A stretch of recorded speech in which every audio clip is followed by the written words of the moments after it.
love, welcome to my channel. As I think about the things that help me stand up as a woman confidently,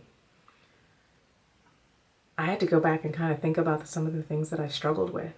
And thinning hair was my reality. I incorporated a product, a nugget that I got from another woman who was struggling with hair loss. And I saw her one day and noticed how amazing her hair looked. And I stopped and complimented her. And she shared with me her story and her journey of alopecia. And over the years, I have had thinning in my crown, and my hair is very fine, but my hair was thinning in my crown, and it made me really self-conscious as a woman.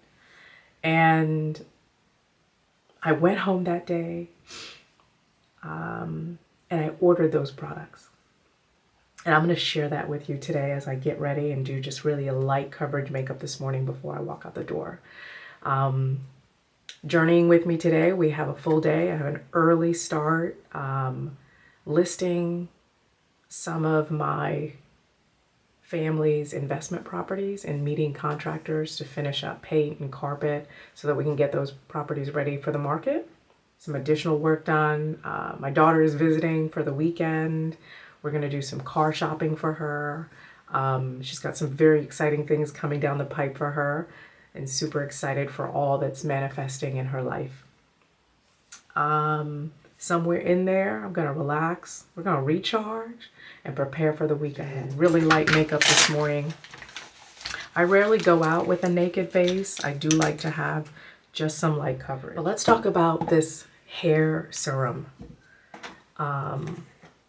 It is a product. It's a combination of essentially 3 products. I apply this just small amounts. You'll see just a really small amount. You can see that, if I can back up so you can see, it's just a really small amount, and I put it in my scalp and rub it in. And I usually do this at night. And I have gone from, and I'll just kind of rub it through, comb it through, through my scalp.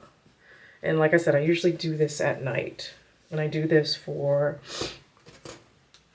depending on the texture of your hair. For me, I do it maybe 3 times a week, 2 to 3 times a week. And then usually before my wash day, I'll apply it. And so it's gonna be really important that on your wash day you use a really good clarifying shampoo, so that way you don't leave buildup on your scalp, which can interfere with the follicle growth, right? And so 3 simple products. I got a little container, a little with a lid, so that I can always have this available to me. A virgin hair fertilizer, that's the first product. It comes in a tube. You can purchase it online. It's in my store on my Amazon storefront page. And I put probably what's the equivalent of, I do 2 parts virgin hair fertilizer. And then 1 part the sulfur 8. Sulfur 8 is medicated. This is the medicated sulfur 8, and it cleans your scalp and it heals the scalp, and creates a great canvas for the hair fertilizer growth formula to start working. Okay. And then I add jojoba oil. I have some blended oil products that are argan, coconut, olive, grapeseed, castor oil, and jojoba oil. So I mix those in to the container, and that's it. So I started using this product in November. When I got to March the following year, my thinning hair was gone. And so it took a couple of months to start seeing a difference, but just be patient with it. Take a photo of your hair when you start, and then every month take another picture so that you can track the journey. And it's not something that you can watch, because it's like watching water boil, right? If you sit and watch that water boil, it seems to never happen. But as soon as you step away and focus on something else, and that's really what manifesting things is about. Wow. You know, we have to speak it, believe it, and walk away and move on to the other things that we have to do. And let the universe do what the universe does. So in terms of measurements, we're gonna put in 2 tablespoons of the virgin hair fertilizer. We're gonna to 1 tablespoon of sulfur 8, and then a teaspoon each of the oils. A teaspoon each of the oils. So we're gonna take 2 tablespoons of hair fertilizer, 1 tablespoon of sulfur 8, and 2 teaspoons each of the oils. Okay, this is just a hair oil, you know, that I already had. So most of us have some of these products already at home. The virgin hair fertilizer, you can purchase it again at a beauty supply store. I wasn't aware that this product existed, but once I went into the beauty supply store, it's on most of the shelves. So you may be able to get it locally by supporting your local beauty supply store, which would be amazing. And if you're unable to find it, you can order on Amazon. Product has changed my life. I mean, I wear a really short pixie cut, and the truth is I would not be able to continue to maintain wearing this really short hair with my hair thinning on the crown. I just would not have been comfortable with it. And now it really encourages me to keep it shorter because I don't have the gaps in my scalp in the way that I did. And it's amazing. So I know that it's going to bless you. I know it's going to bless you. And please let me know what questions you have about the product. I do have another video, and I will link that video that walks you through a very short recipe. I have a longer version and a shorter one. And so the shorter one, I'll link to this video. So that way you can watch me make that formula. And I know it's going to help change and transform your life. Overcoming thinning hair is a real thing. Overcoming hair loss is a real thing. And this may not be a solution that works for everyone. I had nothing to lose, which is what made me go ahead and do it. I had nothing to lose but the hair I was already losing. So it was worth the gamble for me, and it was a risk that paid off. And my hairline grew. I started using it on my hairline. My hairline grew back in to a point. I never really had a lot of baby hair, but the finer hairs around the sides of my hair have completely grown in. I mean, at one point, my hairline was here. Was at the front of the tip of my ear. So, and that wasn't that long ago. I know I have a picture somewhere. I'm going to try to find it. But literally, this is where my hairline was starting. And that was upwards of probably about 8 years ago. I had had so much hair loss because I was plucking out my gray hairs like a crazy person. I don't know, it was bananas that I was doing that. And I remember my mom saying, you know, you probably really shouldn't do that. And I was like, I'm not ready. I'm not ready for this gray thing yet. And then one morning it dawned on me. I was like, oh my God, I'm pulling out my hair. And when it grows back, it's growing back gray. So I'm pulling it out again and continuing to do that. I was not going to have any hair. And that was not the track I was trying to go down. That was not the road I was trying to journey on. So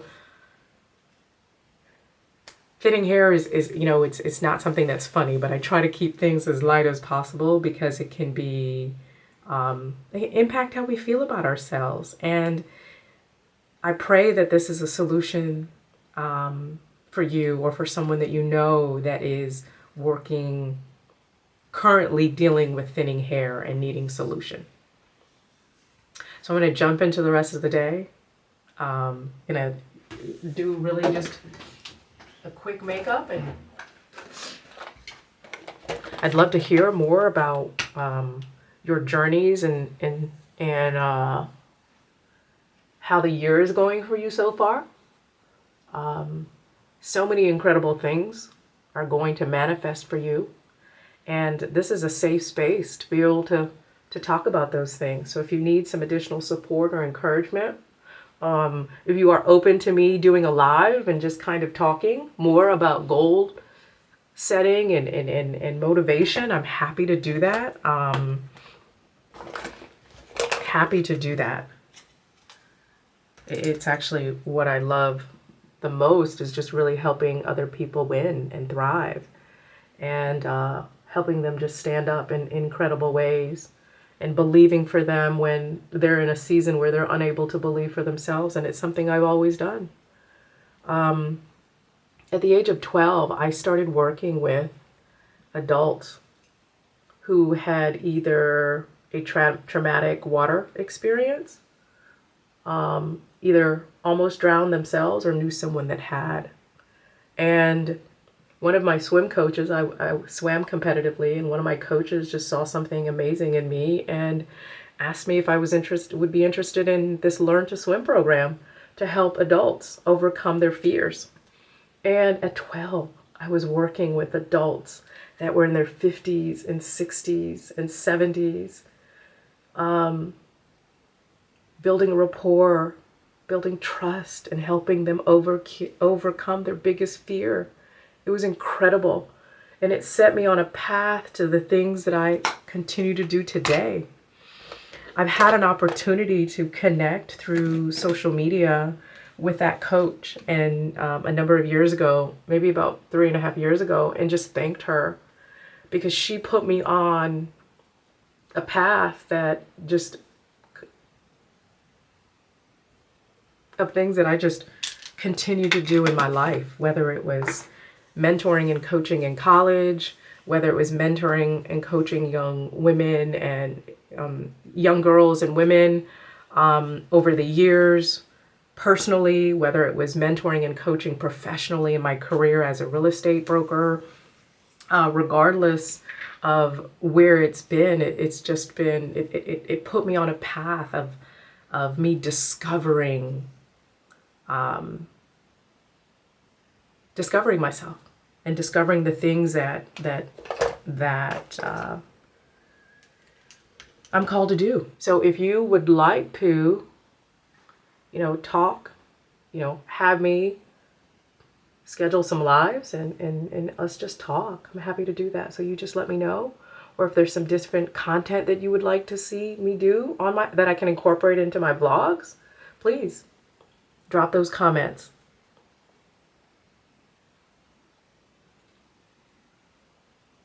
So I'm going to just finish up my makeup. And like I said, just a quick light coverage today. I'm going to jump in the car and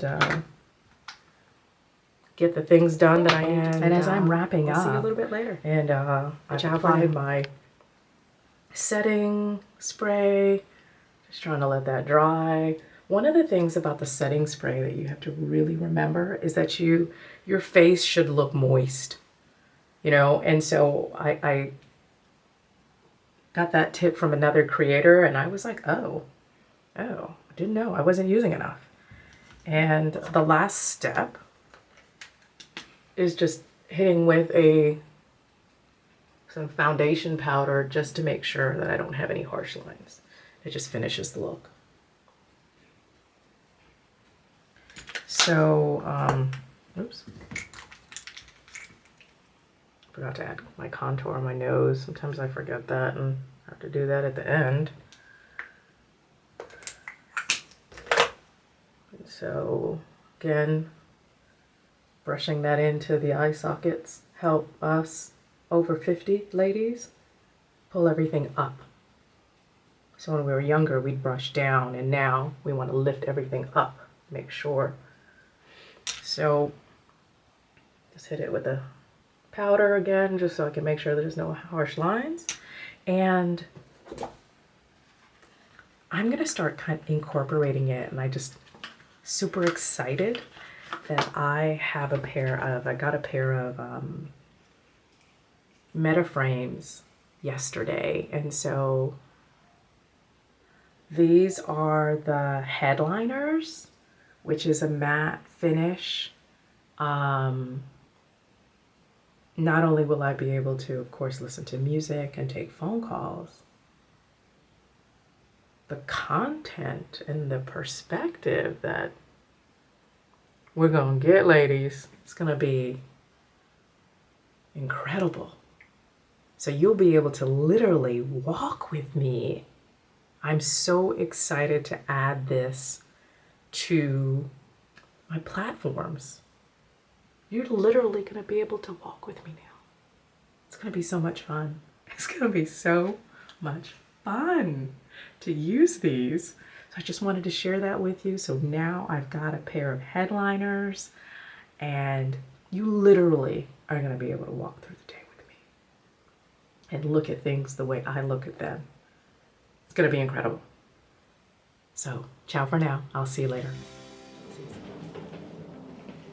I am absolutely obsessed with tote bags, canvas bags, and carry-on suitcases. The Hajin by Level 8 has just showed up, and I'm super excited to share this gem with you. She's sleek, she's modern, and she's perfect. She's the perfect companion. I've got a trip coming up. I'm visiting one of my girlfriends. She's closing on her first property, and I'm going to be gone for a couple of days. This gem is exactly what I needed for this trip. This T-strap is perfect for keeping everything in place. There's this super cool wet compartment for bathing suits and other wet garments. I just can't even imagine not being able to travel with her. It's perfect for a getaway with that special person in your life, or just a trip solo.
Hello, beautiful. Thank you so much for sharing time with me today. I am headed to an appointment to meet with a client face to face, have lunch, and then review some paperwork. And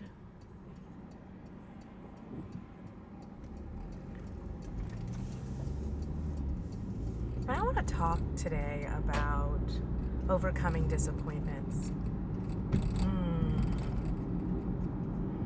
Whether it's a failed relationship, a job opportunity, some sort of missed opportunity, it's really important that we work through it and it doesn't turn into anger, and it doesn't turn into an obstacle that will either make you feel stuck or derail you, right? Defeat you or derail you.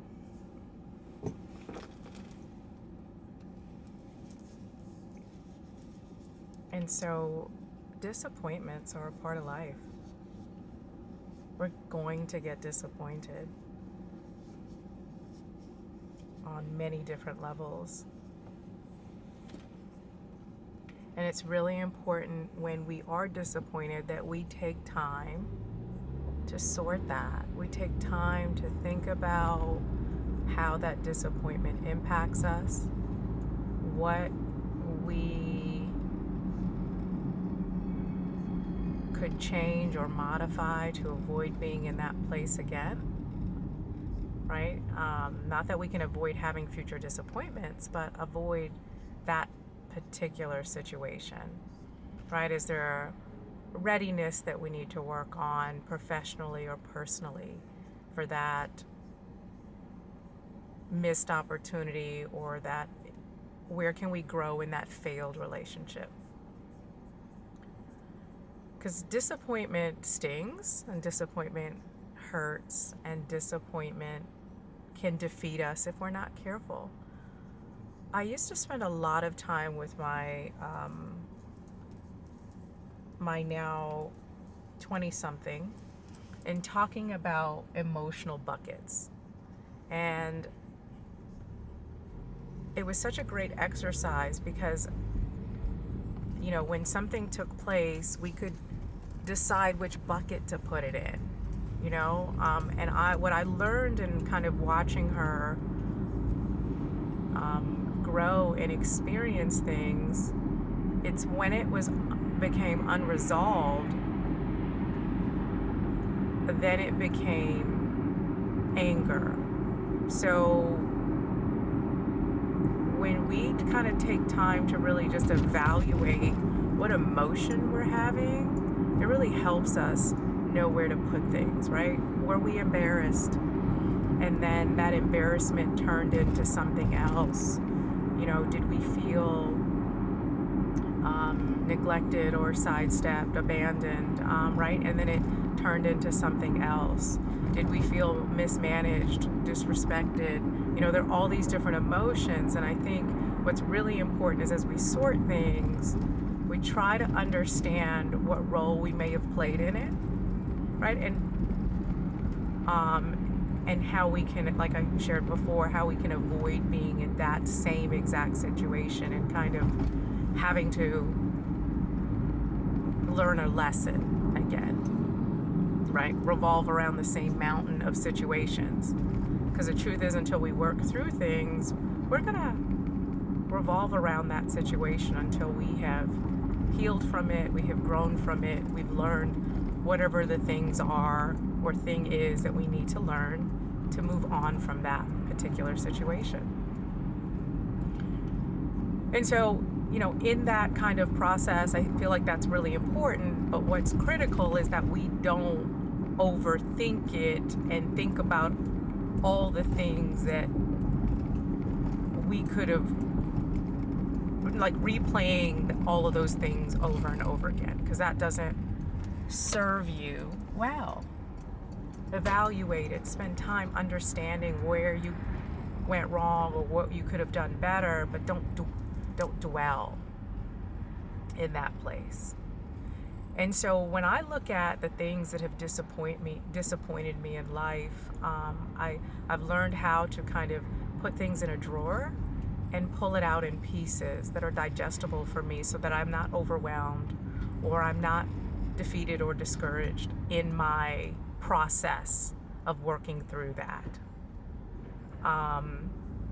So I literally will put it in the drawer, and I've learned how to give myself the time to properly evaluate and dissect and process what's taken place. And I literally take small bites of it, right?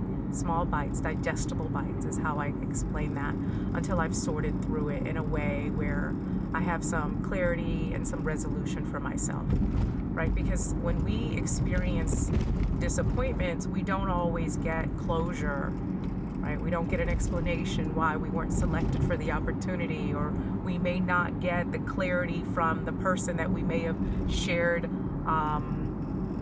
either a lifetime with or moments in time with.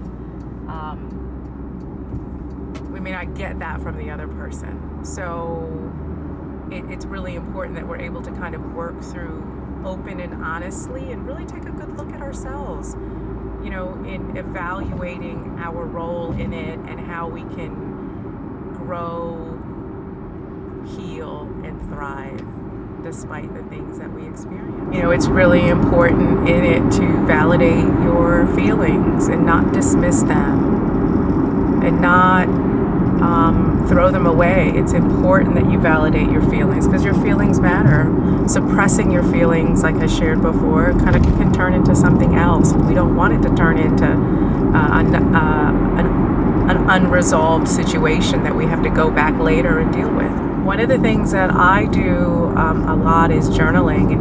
And I talk about journaling a lot, and I've used journaling a lot in my life, and it gives me a safe space. I was actually talking to a friend earlier today about journaling, and it allows you to take the thoughts in your mind and in your heart and put them somewhere where you can look at them and sort them, right? You can start to evaluate them. One, you get them out of your head so the head stops spinning, but then two, what you're able to do is look at them and look at those situations and start to separate your thoughts and emotions to get to clarity and to get to truth, right? Because sometimes we're carrying things that's not our truth. It's someone else's truth that they've attached to us, right? And because we've heard it many times, or heard it over and over, we just accept that as our truth, and it doesn't have to be your truth. Someone's opinion of you is not your truth. It's not your truth, and you don't have to accept that, because that other person or other people come in with their own stuff that interferes, their own unresolved issues, their own traumas, their own imbalances, because we're all a work in process, right? And what we want to do is align with people that allow us to be who we are. Can I be who I am in healthy, balanced ways when I share time with you? And if I'm sharing time with you and it stifles who I innately am, then that's something that you have to evaluate and determine whether you need to step away from it.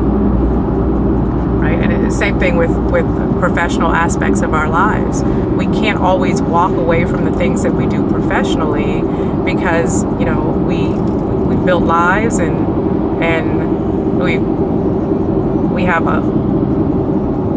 need the income. But what we can do is try to find other avenues that will fulfill us and make us happy, in that commitment that we have to maintain, right? You can't just walk away from your job without a plan and without other means of providing for yourself and your family. It's important that you don't dwell and get stuck in a space And I think managing disappointments, I think more than anything else that I've learned over my years in managing disappointments, being consistent with my self-care helps me pull out of those places a lot sooner than I may have in the past. So it's really important. Self-care is so, so, so important. And I talk about it so much because it is so critical to maintaining who we are. And it's so critical in helping us manage life, right? And so we have all these relationships around us that we value, and managing your self-care says you value you too. You value you too. So you take the extra time to, deep condition your hair, or paint your fingernails, or make your bed and clean out your closets and prepare your favorite meals. I mean, I look at preparing my favorite meals and things that I enjoy as my self-care. That is required. I have to spend time giggling with my girlfriends. I can't be who I am if I'm not doing that. And I can actually see the difference in myself when I don't plug in with them as consistently. And the truth is, life be lifing. We don't always have the same time, season to season, to spend time with those relationships. But it's critical that we make space in our calendar, week to week, month to month, season to season, to give ourselves the things that we need so that we can thrive. And so if I manage my self-care consistently and I feel good about who I am, when a disappointment comes, I don't internalize that and take it down to another, take it down another path, another road, and it now becomes another issue, right? So I can say, you know what, I'm disappointed that thing came apart. I'm disappointed that I missed that opportunity, but I don't now beat up on myself because I've spent enough time loving me, right? And that's what our self-care is. It's a reflection of the love that we have for ourselves. And it's so important that we make time to manage our self-care. Walking and working out and making your favorite warm beverage or cold beverage, that's all a part of loving you and doing the things consistently that you enjoy, and not waiting for these special occasions and special moments. You don't have to wait for your birthday or an anniversary to celebrate you. And there was something I used to do many years ago, and on Fridays I would carve out time and I would go to the movie theater. I would drop my daughter off at the bus or to school. Wasn't ever really a huge fan of the bus, and then I'd go get my hair done. I had a standing 7:30 Friday morning appointment with my stylist, and then I would tuck away to a movie theater. And I always went to the dollar theater, and whatever was playing, I selected from that, because I knew that no matter what my financial situation was, I could always afford to go to a dollar movie. No matter what I had or didn't have, I knew that I'd always be able to afford that. And so I set myself up for success by making sure that the things that I put in place were always manageable for me, no matter what my income was or what my obligations may have been. And I did the same thing with ice cream, and I would take my daughter on days where she was a little bit emotional, and we'd go get ice cream. And even to this day, when she has a hard day emotionally, she goes and she gets ice cream, because that's something that we always did. And nothing makes us feel better than eating our favorite ice cream and licking that spoon, or licking that ice cream cone. And what I learned is, if I could go back to places that felt good for me in my life as a young girl, everything was always going to be okay, right? Because what we're either doing is we're either operating from our healed young girl, or operating from the trauma that we have as a child, as a young girl, that unresolved issues or trauma that we may have. And so I always go back to the happy places, which is why I go to the movies, because the movies was always a fun, happy place. That's why I got ice cream. It's why I used to go to the park and swing on the swing, because nothing was more freeing than that. And so that in my in my most challenging seasons, I always reverted to these very simple things that made me happy. So it made it easier for me to rebalance myself. It made it easier for me to sort without always feeling so depleted. So doing those things that are important, that make you feel good, are important. You like to take walks, go take a walk. Wearing flip-flops makes me happy, so that's something that I do, even in the winter months. Well, not the winter months that we're currently having in Atlanta, but other winter months, not these. Because these winter months are different. But I would, because I'm an island girl, and always having flip-flops on is something that always made me happy. So I would make sure that I would do it. So if I couldn't manage or control anything else, I could, wear flip-flops. And that in my mind had me, took me to a warm place, right? I may not have had it in my budget to go take a vacation, but I could go sit in the sun. And that being kissed by the sun was what was really important to me, being at the beach, and the healing that comes for me sitting in the sun.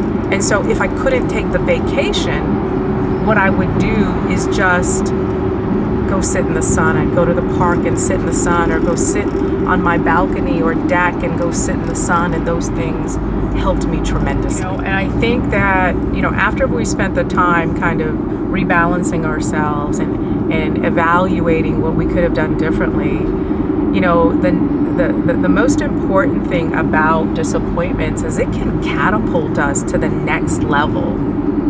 It can catapult us into an amazing place to grow and thrive. The most important thing as I wrap this up is that it's really important that your disappointments don't define you, and cause you to internalize and feel less valuable. Use it as an opportunity to help you catapult yourself to the next level, right? For you to grow in the ways that you need to grow and continue to thrive. I hope that this video, I hope this time, not even the video, but I just hope that me sharing some perspective on that helps you. And I think why journaling is so powerful, just to kind of go back to that for a second, is that you can write down and kind of say, if you will, what you need to say without judgment and ridicule and criticism, and get those emotions, those raw emotions and feelings out. And what I encourage you to do is, whenever you do journal, make sure that journal is a safe place where those thoughts can be protected from judgment and ridicule, right? Because until you sort through them all, you've got to be able to have a platform and a place where you can just express yourself without feeling stifled or feeling like you have to, always say the right thing and, say the perfect thing, right? Because that doesn't help you. You got to be able to not feel stifled, especially if you have a disappointment and there's no resolution in that thing. So, I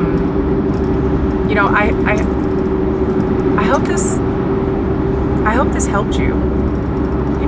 Disappointments are going to happen, but how we move forward despite the things that happen is what matters the most. As I move through the day, I want to thank you for kind of sharing time with me today. And I'd love to hear your comments, and your feedback and thoughts about, what I've shared and how you overcome disappointment. What are the things that you have done to overcome, and what are the things that you share with others, and how they can get on the other side of the things that they faced.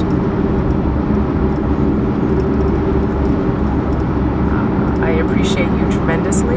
I'd love for you to share this video, subscribe if you haven't, and encourage others that you know to subscribe. And I look forward to seeing you again soon.